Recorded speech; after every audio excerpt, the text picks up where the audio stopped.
4.7 보궐선거 후보들 저희 뉴스쇼에서 계속 만나고 있는데요. 이번에는 다른 선거의 후보로 나선 분을 한 분 스튜디오에 초대했습니다. 바로 정의당 당대표 선거입니다. 정의당은 민주당과 국민의힘에 이어서 원내 제3당이자 진보정당 20년 명맥을 잇는 그런 정당이죠.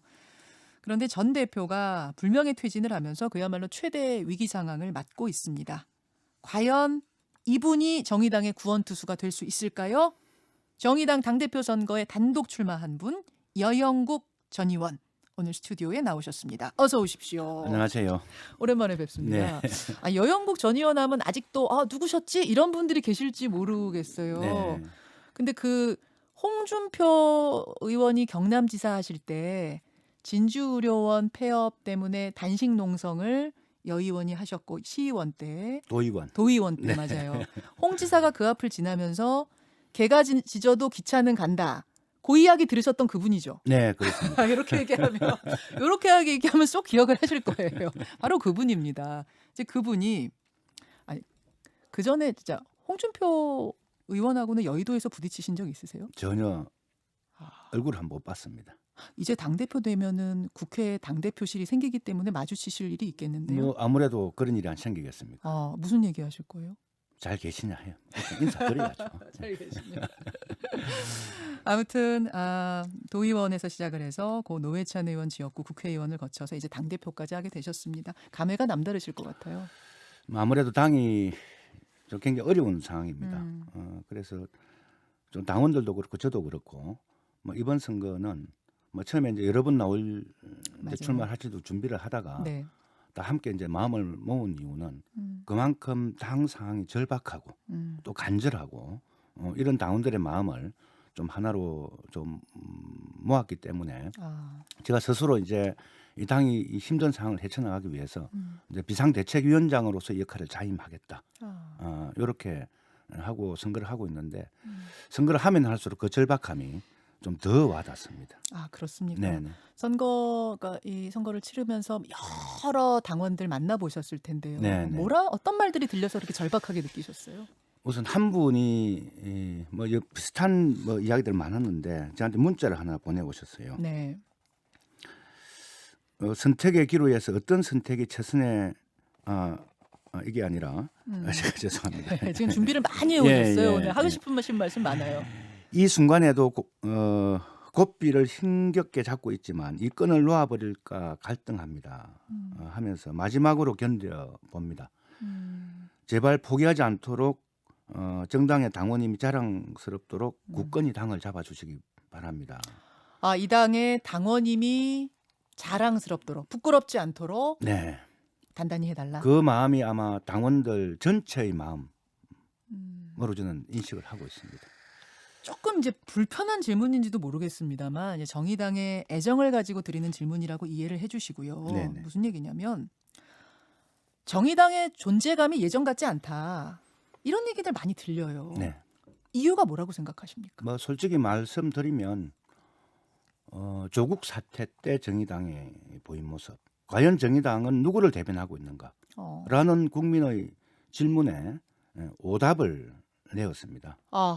이것이 정의당이 국민들로부터 불신을 받게 된 좀 큰 출발이자 좀 배경이 아니었나. 거기서부터 시작했다고 보세요. 뭐 물론 그 이전에도 좀 있긴 했습니다만 2017년도 대선 때는 네. 국민들이 얼마나 많은 지지를 아마 진보정당 역사상 처음으로 많은 득표를 받았는데 심상정 후보. 네. 그 이후에 이제 조국 사태 때 좀 정의당이 국민들의 질문에 오답을 내면서 제대로 응답하지 못한 게 신뢰성이 무너지는 좀 그런 것이 아니었나. 여기다가 이제 우리 김종철 전 대표의 가장 성평등한 대한민국을 만들겠다는 맨 선두에 서 있던 그런 기치로 정의당의 성추행 문제로 사퇴하면서 그 위기가 최고조에 달했다. 뭐 이렇게 생각합니다만 정의당의 일련의 사태로 존재감이 약해졌다고 한국 사회에 정의당의 존재 이유가 약해진 것은 아니다. 물론이죠. 저는 그렇게 생각을 하고 바로 정의당이 바로 서야 될 이유가 거기에 있다 생각을 합니다. 조국 사태 때 국민들께 오답을 내놨다 지금 그렇게 말씀하셨는데 어떤 답이 정답이었다고 보십니까? 뭐 저는 단호하게 우리 한국 사회에서 불공정 문제, 불평등 문제에서 많은 사람들이 촛불을 들었습니다. 네. 바로 그 국민들의 뜻에 저는 응답을 좀 했어야 된다는 아, 생각을 좀 하는데 정의당이 그때 당시 갈팡질팡 하는 모습을 보이면서 신뢰감을 잃었다 이렇게 생각을 합니다. 그렇게 보시는군요. 네. 그럼 앞으로 정의당을 어떻게 바꾸겠다 한마디로 표현해 주신다면? 이미 우리나라는 기득권, 신구 기득권 세력의 연합입니다. 그 신기득권, 국기득권. 네, 어. 연합체가 더 공고히 되고 있다. 아하. 그래서 정의당은 그 기득권에 배제된 예. 사람들을 대표하는 정당이 되겠다. 정치권에서 따지자면 국기득권은 그러면 말하자면 국민의힘이고 그렇습니다. 신기득권은 민주당이라고 보시는 거예요. 네, 그렇습니다. 정의당이 거기에서 소외된 사람들을 품는 정당이 되겠다. 네, 다수가 거기에 배제되어 있습니다. 하하, 그렇습니까? 네. 그 쉽게 말해서 야성을 찾겠다 이렇게 이해해도 되나요? 야성 뭐 기존에 지금 뭐 진보 보수 또는 여야 이 구도 속에서 야성을 찾는다는 의미라기보다도 네. 이제 정의당이 누구를 대변할 것인지 좀 분명히 하겠다. 이렇게 좀 말씀드립니다. 정의당이 누구를 대변해야 된다고 보십니까? 우선 기득권에서 배제된 네. 불평등으로 고통받고 차별로 고통받고 또 코로나로 고통받는 또 기후위기로 고통받는 이런 사람들이 저는 기득권에서 배제된 사람들이라고 생각을 합니다. 그래서 그분들의 삶에 더 가까이 더 깊숙이 다가가서 그분들과 함께 손잡고 함께 정치 동맹을 맺는 것 그것이 우리 정의당이 가야 될 길이다 이렇게 생각을 합니다. 사실 여영국 당대표 후보님도 선방공 노동자 출신이세요. 네, 그렇습니다. 그래서 노동 문제에 누구보다 깊은 관심을 네, 가지고 계시는 걸로 제가 알고 있는데 이번에 이제 당대표가 되면 그 부분 더 신경 쓰겠다 그러셨더라고요. 네. 예. 우선 뭐 다른 큰 새로운 이야기가 아닙니다. 네. 모든 일하는 사람들이 일하다 다치지 않고 죽지 않을 좀 분명한 좀 그런 권리가 좀 보장돼야 되고요. 또 환경이 많이 변하고 있습니다. 네. 누구나 일할 수 있는 권리가 있어야 됩니다.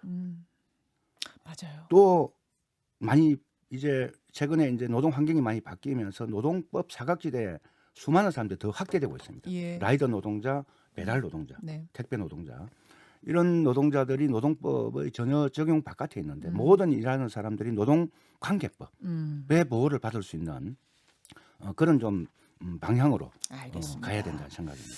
근데 정의당의 딜레마라고 해야 될까요? 이런 이야기를 합니다. 민주당을 비판하면 마치 국민의힘과 같은 목소리 내는 거야? 한 편이야?